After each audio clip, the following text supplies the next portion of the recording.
In 2004, Van Halen reunited with Sammy Hagar after years of complete silence from the band, and following failed attempts to bring David Lee Roth back into the mix.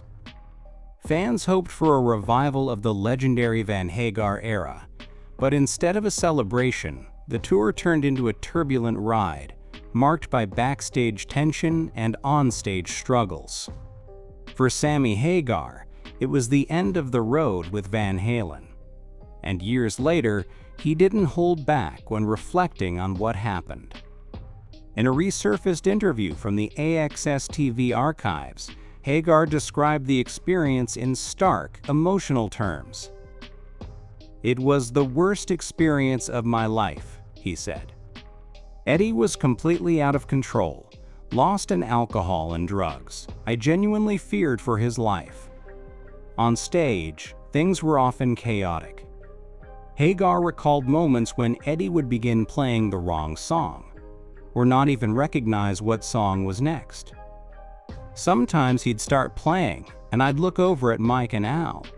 We just knew something wasn't right. I'd check the set list, and it wasn't even the same song. He'd noodle around, then finally fall into something that vaguely resembled it.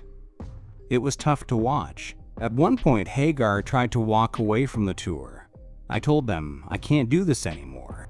Every night, I'd sit in my dressing room, waiting to hear his guitar through the speakers.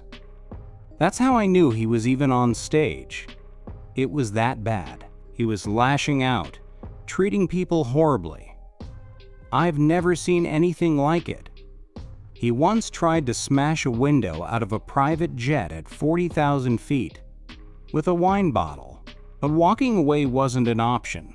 A strict contract kept him locked in.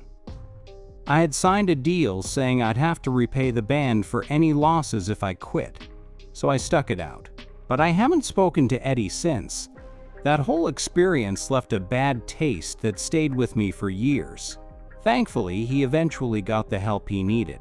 Despite everything, Hagar still had kind words for the man he once called a friend.